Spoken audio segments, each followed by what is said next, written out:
Y'all, this man did House of Balloons into Blinding Lights. I thought I was going to die. This man, when I heard, this is fun, I said, there's no fucking way. When this man pulled out House of Balloons, I said, there's no fucking way this man is playing my fucking song. If he did the glass tables part, I would have ran around I was taking off my clothes and running outside. If he went to the glass tables part, I would have lost my fucking mind. I'm telling your ass right now. But then this man goes into Blinding Lights. Oh, you just can't play with my emotions like that, Abel. Listen, okay, it's common knowledge if you're subscribed to this channel that I'm going through it. The kid has, listen, I'm just gonna keep it a being with you. I didn't even make it to, I didn't think I was gonna make it to halftime. That is how rough things have been. I didn't think I was gonna make it to this point in the week. It's been really terrible for me and my mental health and like how I've been living. Like, it's been horrible. But I don't know why someone who I've never met before has brought me so much joy. It's like in this moment right now, and knowing at some point I'm going to be able to look back on this and I'm going to tell my kids I saw this shit live.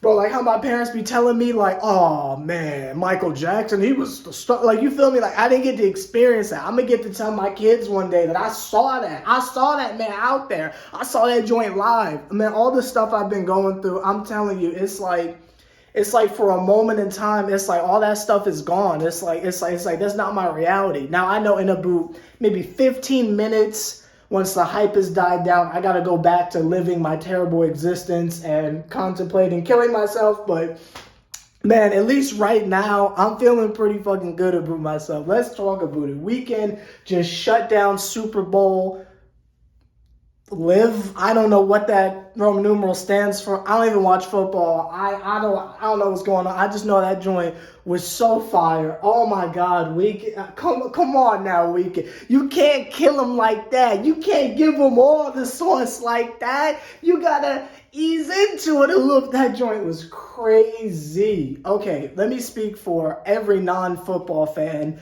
when I say that I didn't know football was not only 4 quarters long, but their quarters are 15 minutes. I'm sitting there halfway through the second like, yo, can we just fast forward to Weeknd, please? Oh my God, I'm happy I don't have to watch that shit. I don't give a fuck who wins. I was here for Weeknd. That was painful, but once we got there, oh my God, it was all worth it. I ain't gonna lie to y'all. It was all worth it. I'm trying to run back in my mind what songs he did, because that outro is what got me. I'm serious. Like, I knew maybe one song from like Kissland or Trilogy was gonna get chucked out there. I was just concerned I wouldn't know it. But this man really, this is fun, oh. That's my joint. And they did that one on the field. Yo, who was the visual director for this joint? Because when they did the part where he like went inside of the bleachers and it was like mad mirrors and like lights and shit, I thought that joint was really cool, how he like tied it into like the album cover for Blinding Lights and Heartless or whatever. I thought that joint was absolutely fire. Whoever the visual director is knocked it out of the park. The only corny bit I thought was when he was like, I think it was like right before Earned It, I think. And like it was like a moon and shit. And I was like, okay, that one's a little corny. But the other joints was absolutely fire. I can't believe they let him get off Earn It. That's a pretty explicit song. Like, you know, Earned It ain't, it's not as wild as Often, but Earned It is a pretty extreme song. I'm sitting there like, oh, okay, bet.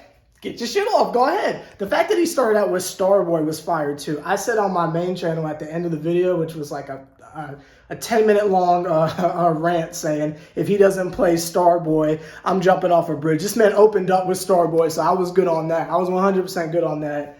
Let me think about what else did he play?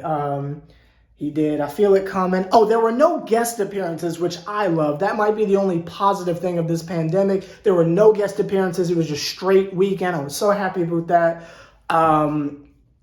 What else did he play? Let me try to think. I'm sorry. I'm like so hyped right now. I'm shaking. I'm trying to remember what other songs did he play. That outro is really sticking with me. Let's see. Oh, he did Save Your Tears. I thought that was dope. I noticed they're really trying to push that song because it's like outside of like Heartless, there's not really another song on After Hours that's like popping off like Blinding Lights did. So I can tell that they're really trying to push Save Your Tears. That's personally one of my favorite album cuts. I was worried it was gonna be, what's the name of that other song? It's the one right before Save Your Tears. It's the one with like the saxophone solo, like In Your Eyes. Okay, I was worried In Your Eyes. I was worried they were going to push that one. Not that it's a bad song. It's just I've always thought Save Your Tears is better. So I'm happy that's the one that's getting pushed. He did Save Your Tears, quite a bit of that number. That was really dope. It was a great medley of a bunch of his songs. Obviously, he did The Hills. That was pretty dope. Let me see. What else did he do? He did The Hills. He did I Can't Feel Your Face When I'm With You, which I don't know if they did this on purpose. But when I heard the dun dun dun dun dun dun dun dun dun dun, I was like, is he able to do After Hours? Like the title track, I was like, is he gonna do the whole 6-minute After Hours? Because I was gonna lose my mind. But it went into I Can't Feel My Face or whatever, which was fine, but I got really hyped because I thought they were going to do After Hours. You know, that's my favorite song on the whole project. I was going to lose my mind if he said, thought I almost died in my dreams. I was going to say, no. No, you can't do that to me.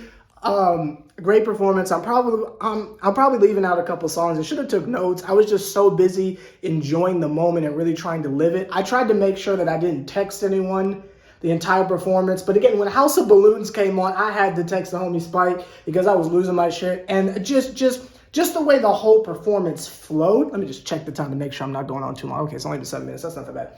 The way the whole performance like flowed, like it was a proper medley and they did it perfectly. Again, I can't stress enough how amazing the transition from House of Balloons to Blinding Lights was. It was incredible. And I kind of thought Blinding Lights would hit a little harder, but I feel like since we've heard that song like every day collectively for the last almost 2 years, maybe it didn't hit as hard. And it was like kind of anticlimactic because we knew that was what was coming out. Like, I feel like everyone knew that once you heard Blinding Lights, it's the end of the concert. So it was like, okay, let me try to enjoy this because this is finna be the end of it. So it wasn't a letdown. It just didn't hit how I thought it would, but the other songs definitely was dope. Again, I'm really in shock that he pulled out Earned It. I was like, yeah, good song. I was just like, oh wow. This was definitely, he definitely chose songs that a casual fan would know. I feel like if you're aware of Weeknd to any extent, like outside of Save Your Tears, I feel like the casual consumer probably knew every song. And I mean, I don't consider myself like an aggressive EXO stan. I like Weeknd a lot. I've got a good bit of his mainstream discography. Trilogy is always weird for me because a lot of those songs are like 10 minutes and like 6 minutes of those songs is him moaning and I'm just like, Like a great example, I think the song is called Gone, I think it's called Gone. I'm trying to remember. I think it's called Gone. It's the one that's like, that's not very specific and I understand that. I apologize. I can't describe it, but I like the first 3 minutes of it, but then like the next 6 minutes is him, he's like crooning for 6 minutes and I'm like, okay, I could do without that. So it's like, the trilogy stuff is always weird for me. Like there's some really good songs on there, but then some of them are like, okay, I'm not at that level of fandom to really keep up. So I'm kind of happy he didn't go there because I would have felt really left out. And a lot of the casual folks watching would have felt really left out too. He kept it to surface level hits. Again, outside of Save Your Tears, I can't imagine there was a song that the average person didn't know, especially if you're throwing out like Hills, and I Feel It Coming. Like, if you've ever worked in retail, you've heard about 90% of these songs a million times. So it's like, I felt like it's a very safe set. I kind of want to spend the last, again, I don't want to make this too long of a video. I want to spend like the last minute just really discussing the disrespect. And maybe I'll do a separate video on this at some point. But the disrespect that Weeknd faced going into this was extracurricular. I think this was announced in November of last year, I think.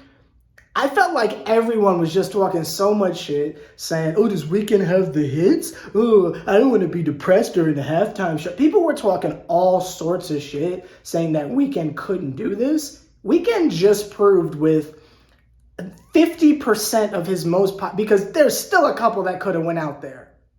If we're being real, there's still a couple that could have went out there on a medley of like top 40 songs. And he didn't even do all of them if we're keeping it a bean.